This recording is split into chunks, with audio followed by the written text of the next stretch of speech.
Thank you for attending this session, Scaling Training for Tribal Archives, Libraries and Museums, and Public Libraries, Access, Culture, and Community. We'll start by introducing ourselves. Hello, I'm Lotus Norton-Wisla. I am the Digital and Community Outreach Archivist at the Center for Digital Scholarship and Curation at Washington State University. I'm originally from northern Wisconsin, where my family and I are settlers on Ojibwe lands, coming from ancestors who were immigrants and refugees to the East Coast. I moved to Pullman, Washington in 2015 to start work at WSU. I'll share a land acknowledgement with gratitude to the WSU Native American programs who approved this text in 2019. The Washington State University Pullman campus is located on the homelands of the Nimipu or Nez Perce tribe and the Palouse people. I acknowledge their presence here since time immemorial, and I recognize their continuing connection to the land, to the water, and to their ancestors. Thank you. Selena Ortega-Chiolero, El Paso Kayak Tinsiaden, Tona Nene Resna El Izda, Atna Denaina El Nena. Museum Specialist Naidiniana Kayak Ra Huesna Tinen. Greetings, my name is Selena Ortega-Chiolero. I am Brada Muri, also known as Daruo Mara of Barranca de Cobre in Chihuahua, Mexico. I live and work on Matanuska Riverland, traditional homelands of the Atna and Denaina Dene, where I am the museum specialist for Chickaloon Village Traditional Council. Kolamausi, Tishkokosa, Nindashinzi, Mohicans ni Nonjai Wapiti de Landamao. Womat Namewa Kaki Daloka Wak ni Wikia. Hello, my name is Monique Tyndall. I am the tribal archivist for the Menominee Indian Tribe of Wisconsin. I am a member of the Stockbridge-Munsee band of Mohicans, who are located in north central Wisconsin. For over 160 years, my tribal community has lived on the traditional lands of the Omatnamewak or the Menominee peoples. And in 2019 to 2020, I was a part of the Tribal Digital Stewardship cohort at the Center for Digital Scholarship and Curation at Washington State University in Pullman. Hello, I'm Mercy Procaccini, a program officer with the Research Library Partnership and a project coordinator for Web Junction, both are programs of OCLC. I'm an immigrant and a settler, and I would like to acknowledge that I live and work on the traditional land of the first people of Seattle, the Duwamish. I honor with gratitude the Duwamish tribe, past and present, in appreciation of their enduring care for our shared lands and waterways. In this presentation today, we want to share a little bit about the journey of providing digital stewardship training. We hope to share where we've been.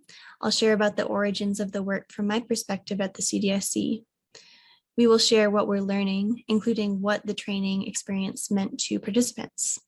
And finally, we'll share where we are going, partnering with OCLC Web Junction to provide digital stewardship training on a larger scale. The Tribal Digital Stewardship Cohort Program began as a hybrid face-to-face and online training program focused on digital stewardship on tribal archives, libraries, and museums, or TALMs. Between 2015 and 2020, 46 individuals from 25 tribal nations, Alaska Native communities, and Native Hawaiian organizations have taken part in the one-year training. The TDSCP was designed and directed by Dr. Kim Kristen, the director of the CDSC, who has provided leadership and vision for this training and many other projects out of WSU with regional, national, and international reach. The project is funded in part by the Institute of Museum and Library Services. I've been very lucky to coordinate the TDSCP program since its start in 2015. The foundations of the TDSCP come from a few places. Dr. Kristen designed the original IMLS collaborative agreement to address key needs that she learned about through a few sources. Mukurtu CMS is an open source content management system and community archives platform designed with Indigenous communities.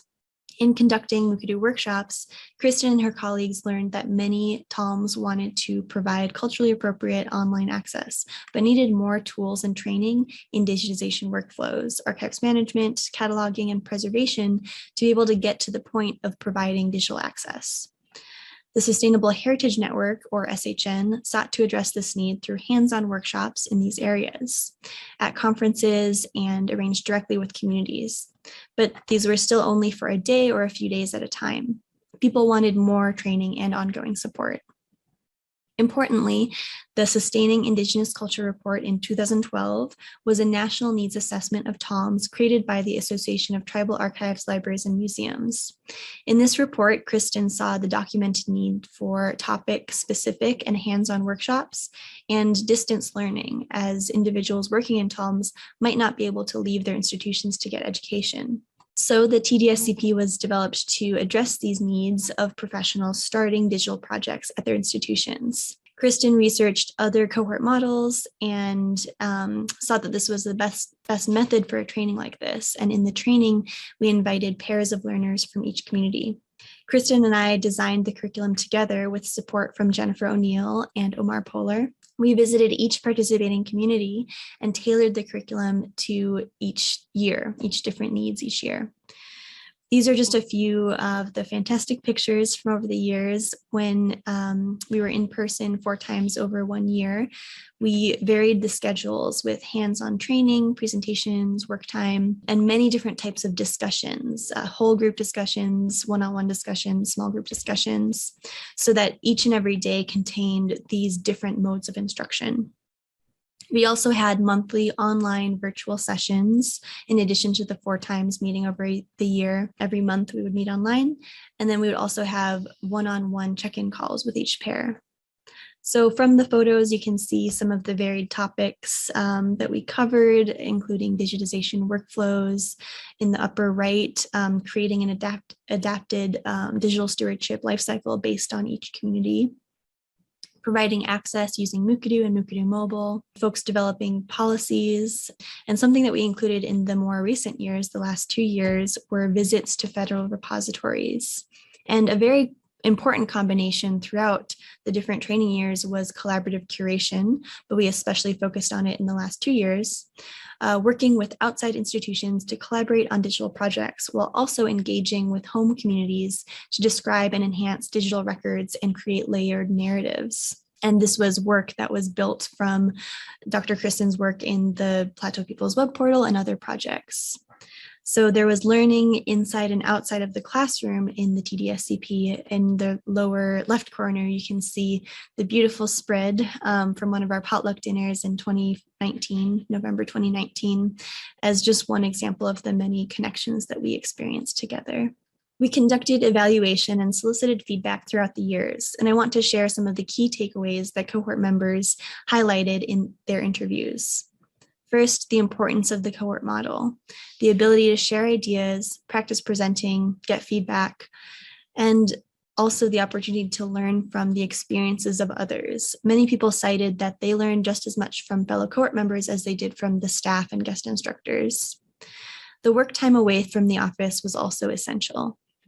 Having that focused time to give clarity and direction to policies and procedures was something that the day-to-day work of most staff did not always allow. So this was really important for the cohort members. Also, they had the ability to get feedback from other cohort members and from staff and the chance to workshop their ideas. The number one piece that people felt was most important to share was the opportunity to build relationships and share cultures together. So there was learning going on together from both the cohort members and the staff at the CDSC. There was a lot of moments to be able to celebrate cultural differences and as well as reflect on the common ground that people shared. Cohort years often became like families. That's something that people often let us know, that people felt less isolated in their work by working with others, and they became confident in their decisions. So it's been one of the most rewarding pieces to see such strong networks of support develop over the years. The TDSCP brought many positive experiences and outcomes, but it's important to note what it took to achieve. It was very resource intensive, a lot of staff time, funding, and resources at WSU, and it was only available to 12 people per year who had the ability to travel and commit to the training schedule and the homework schedule too. And this program is very dependent on grant funding. So one next way to build on this work is to make curriculum content freely available online. In the TDSCP training, it was important to allow space for unique community contexts. We will next hear from Monique and Selena, 2019 to 2020 cohort members, who will first share the context and histories of their communities that inform their work, and then they will share about their experiences of the training and what they envision for future online training. Chickaloon Native Village is an Haudenosaunee federally recognized tribal government located in South Central Alaska. We are located in a remote area where a vast amount of the landscape remains untouched. However, we are in close proximity to the small cities of Palmer and Wasilla, and just a 1-hour drive north of Anchorage, Alaska's largest city. Dating back to the early 20th century, Chickaloon Native Village's traditional territories were subjected to large-scale resource extraction of coal and gold and related infrastructure developments of the Alaska Railroad and the Glen Highway that resulted in the introduction of new settlers that brought diseases, boarding schools, and alcoholism that devastated the tribe. For many years, these factors, along with the inability to share their story in their own words, created a generation of tribal citizens who are now elders, disconnected from their cultural traditions. For the past 6 years, Chickaloon Native Village has dedicated staff, time, and resources towards developing and growing our cultural resources to support healing and cultural perpetuation. We've done this through an expansion of our Ahtna language program and tribal school, Yanida'a Dakdaldikin, Ancient Teaching School, the creation of a cultural interpretive guide program that works with several local cultural heritage programs in the region, infrastructure development to support the tribe's permanent collections and archives, a salmon restoration project, and advocacy efforts in protecting cultural heritage sites and materials housed in repositories outside of the region. As part of this work, the tribe is focused on improving and increasing access to cultural content for both tribal citizens and the public. We've recognized that one of the most effective ways in doing this is through the virtual realm, which is why we are currently working on several projects that are dedicated to the digitization of the tribe's cultural heritage expressions. It's also what led us to participating in the 2019-2020 Tribal Digitization Stewardship Cohort Program, hosted by the Center for Digital Scholarship and Curation at Washington State University. The tribal archives at the Menominee Nation was recently established in 2018. So since I have been in that position, I've been charged with the responsibility of creating the archives program, establishing policies, procedures, also a digitization program, and assessing current tribal records for their archival quality, their research value, and their cultural heritage value for the community. And the Menominee Nation is unique as it was terminated by a federal Indian policy during the mid 20th century and were later restored in the 1970s. So what termination meant is that the tribe no longer had their federal recognition, nor the support from the tribal government, and also none of the support from the treaties that the tribe had made with the United States. So during that time, the reservation was turned into Menominee County. So what was not expected is that termination actually put the tribe into a state of abject poverty. So this really has impacted the community in terms of their experience as Indigenous peoples and their relationship with the United States, and then also has really impacted how the community works together and how they work with the neighboring communities. So then after restoration, the Restoration Committee was established, who were charged with forming the tribe's constitution and a new governing body, which is what is in place today, and they're known as the Menominee Tribal Legislature. However, the county still remains active. So the Menominee Indian Tribe of Wisconsin is a tribal reservation and is also a state county. So there's multi-jurisdictions we often have to consider. So this is a really interesting component of the history of the tribe, and also how that impacts the types of records that were created during the tribe, and also how the community was rebuilt over time. So that's where digitization comes into place, because we need to find tools and technology to be able to navigate through the complex story of the Menominee Indian Tribe of Wisconsin.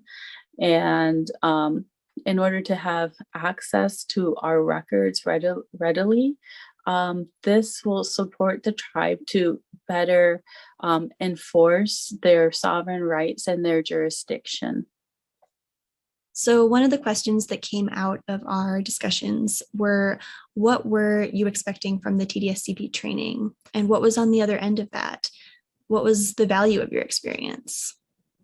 When we started working in the cohort, we realized there were some foundational elements that we had not addressed, nor had we even considered, specifically the digital life cycle, and then, of course, the collaborative curation model. And then we realized going into the work that it could strengthen the stuff that we were doing and help facilitate the development and growth of our collections and how we shared them online.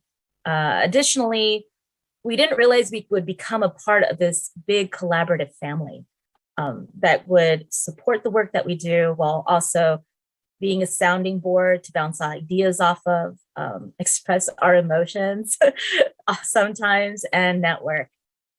And it just really helped us to realize we weren't alone. And I think we were such a close-knit group because we had so many similarities. A lot of us had similar challenges, that we went as far as to create a social media group on Facebook. And then it kind of expanded to all of the cohorts that have been participating in the program. And it was really a great way for us to stay connected. I also didn't expect for us to still be friends, still be collaborators far after the cohort has been done. And it's been a really exciting venture. And it's also been a springboard for a lot of the work that we have planned coming in the next few years. Coming into the program, I was looking for a way to reconnect with fellow tribal museum and archival professionals, because I was just returning to the profession after being in grad school and working in youth preservation. Because of the big push for digitization in my job, I knew that my knowledge was pretty outdated by 10 years, and I needed to learn additional skills and know how digitization and digital preservation was being conducted today.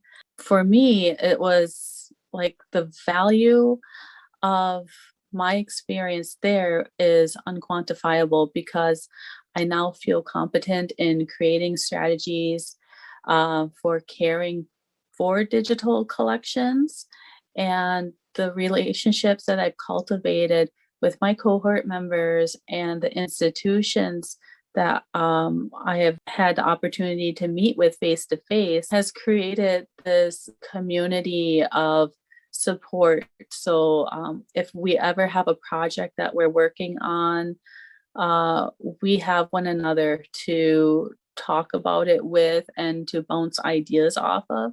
And then also having this like community of support is it provides us with opportunities where we're looking to collaborate with one another or to share resources so that we're supporting one another in our institutional goals and also our personal professional goals as well.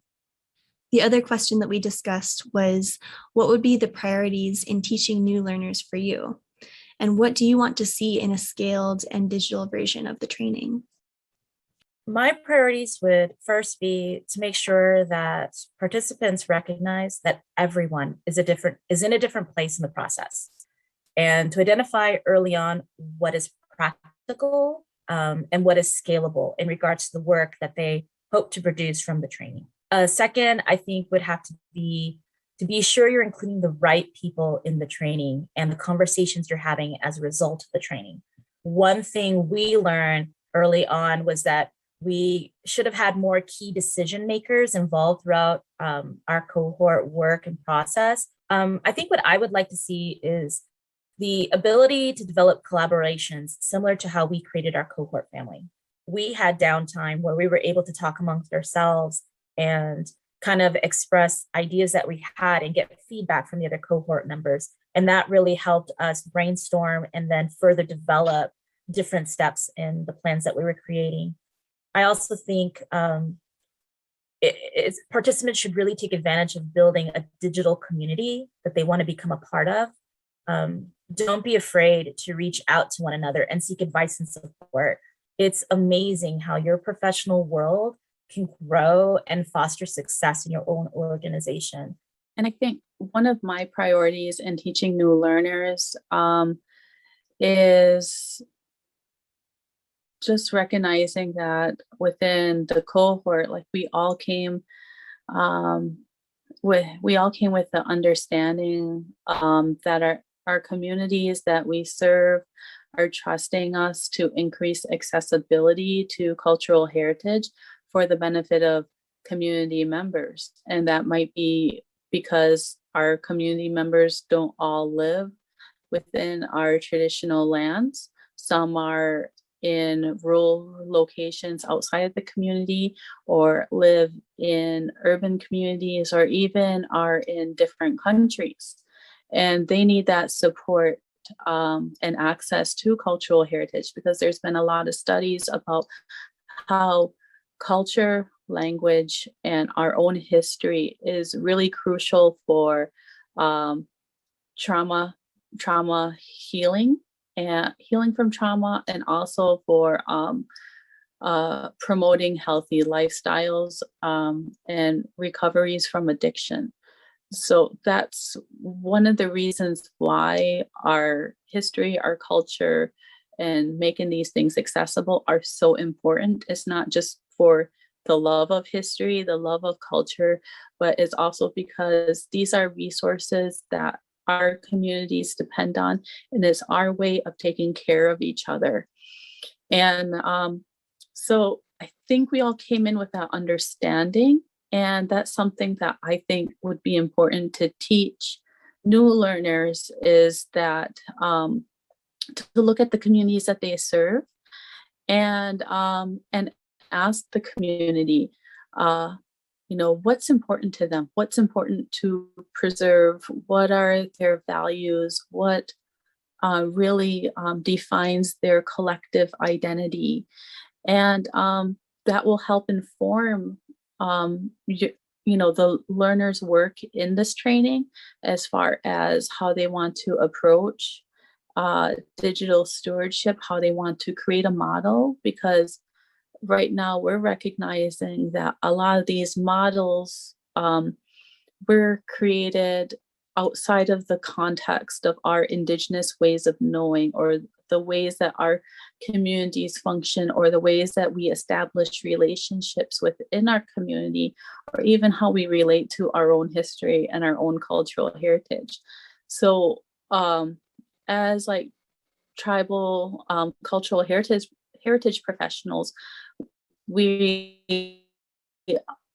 charged with the responsibility of looking at what systems of knowledge sharing, knowledge keeping already exist in our communities, and how can we take that framework and apply it to our digital stewardship life cycle, and then also apply it to the way we work with one another. I think those are excellent things to note, Monique. Definitely about infusing your community into the work that you're doing.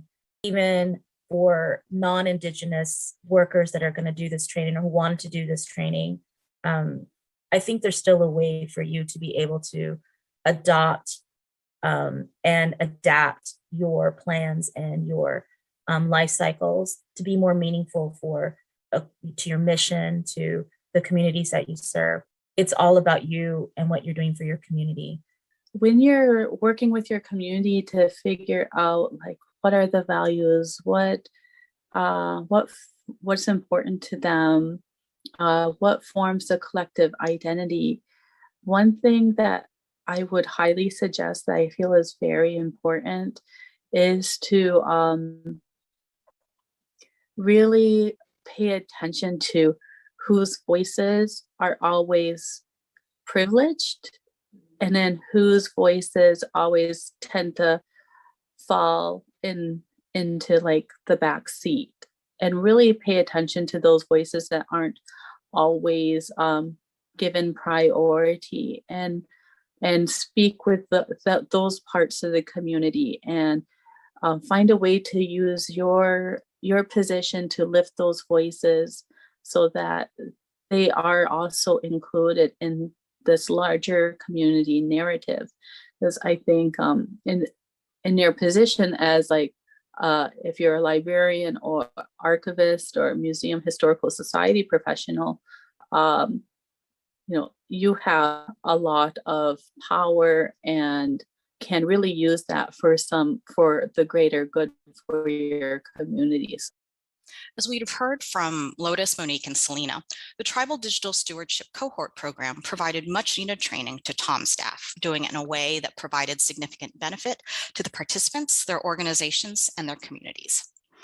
So after training 46 participants over 4 one-year resource-intensive cohort cycles, it made sense to expand access to this experience. This led to our current project, a partnership between OCLC Web Junction and CDSC, funded in part by a grant from IMLS. We're creating free online self-paced courses based on the TDSCP. This will make the training accessible for more staff working at TALMs. At the same time, we're expanding the scope to include small public libraries, which share some similarities with TALMs. They're in need of digital stewardship training, they're under-resourced, and many are in geographically isolated locations.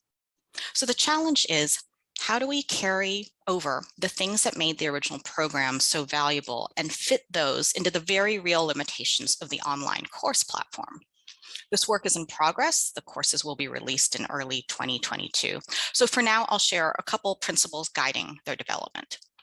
The foundation of the courses remains the same as the original program, that you should place your community and cultural values and needs at the heart of your digital stewardship work. Digital skills, activities, and workflows are all embedded in a larger holistic approach that centers around community needs, with cultural checks integrated at every step of the digital stewardship lifecycle. The courses seek to help learners consider the perspectives that should inform how they work with their collections, especially those voices that have been historically overlooked and underrepresented. Next, the courses will teach not only specific skills, but aim to foster conditions for making the implementation of those skills successful. Monique and Selena spoke about the benefits of being part of a cohort. That experience helped build confidence by validating that there are others in similar situations and that it's okay to be at the starting point where you are. The online courses will incorporate examples and stories from staff of TALMs and small public libraries, perspectives that learners can relate to. Being part of a cohort also meant building a network of peer support, a family, as Monique and Selena described. The courses will encourage learners to bring others on board from the start, such as colleagues or potential collaborators, to be learning partners and help provide that valuable support. Additionally, we'll be producing resources to support the formation and facilitation of learning groups taking the courses together. The courses will be freely available from Web Junction and CDSC's Sustainable Heritage Network site in early 2022. We'll be sharing updates on our website, and we'll be happy to take questions at the end. So thank you. We'd like to close on a note of gratitude. I am thankful for the contributions of all those making this work accessible to more people, including IMLS, Washington State University, CDSC, OCLC, and the cohort members and public library staff we're working with. Thank you for your generosity. Thank you to each and every member of the Tribal Digital Stewardship Cohort Program who I've had the opportunity to meet and collaborate with for the last 6 years. You've taught me so much personally and professionally, and I've seen the many hats that you wear and your unwavering efforts on behalf of your communities. And thank you to Selena and Monique for speaking today and for other collaborations. I'm very grateful to both of you. Thank you to Josiah Black Eagle Pinkham, Tutlo Gregory, and Nikia Williamson Cloud, and other Nimupu colleagues for welcoming us as guests and welcoming other guests as well to the lands and teaching us throughout the years. Thank you to our project director, Dr. Kim Kristen, for your vision and leadership at the CDSC, and to all of the WSU staff and guest instructors who have poured their time and energy into the project. I also want to thank Omar Poehler and the convening culture keepers in Wisconsin and the Great Lakes region, who first taught me about respectful collaboration with tribal libraries, archives, and museums. I'm grateful for so much. Janana Nekotani, thank you, creator. But I would have to second, I'm so grateful to Kim Kristen for being so innovative in pioneering this effort in creating a collections management software for Indigenous communities. I'm grateful to the team at CDSC, Mukutu, Washington State University for working together and creating a family. I am so grateful to my cohort members, my Atna community, who is so passionate about perpetuating their culture and really trying to serve their community. I'm extremely grateful for the openness and willingness from the non-Indigenous community in archives and in museums who want to make changes for the better and want to support communities across the nation, not just Indigenous communities, but all BIPOC communities, and who want to work with tribes in helping in doing this work. I'm super grateful for that. And I'm grateful to the attendees who come to these kind of sessions who want to learn. I'm grateful for the unseen, because in there's unlimitless potential and possibility. In the unseen, our imaginations are limitless, and so are how we visualize ourselves and our futures and the future of our planet. And in the unseen, I think everything is made possible, including just the beauty of creation and the human mind. You know, I think of the intellect that that put together Mukutu and the TK labels and, you know, indigenous property rights. And, you know, specifically thinking of Dr. Kim Kristen and Dr. Jane Anderson, and also everybody at CDSC, the external institutions that are partnering with tribal communities in meaningful ways and are open to learning and listening, and really want to make a positive impact in how we can access our cultural heritage in their repositories, but then also how some of them are working to provide us with additional tools and technologies, and through these trainings or through the sharing of like opportunities to increase our resources so that we can continue to preserve, protect, document, and transmit our cultural heritage. And just so thankful for all of the activism work that is taking place right now in our country for the good, whether it is for water rights, human rights, the rights of our mountains, our forests, so that we can continue to have a planet that is sustainable. And really wanted to thank the Menominee Department of Administration for hiring me. They're just a wonderful team. You know, they've really provided me with a supportive environment so that I can do this work. Thankful for my mother for taking me to museums like since I was a little kid, and I never really knew that I was going to enter into this profession, but I really do think that my experiences at a young age had really influenced me to become the person I am today and to be in this line of work. So I just really wanted to thank her, and thank you all for taking the time to listen to us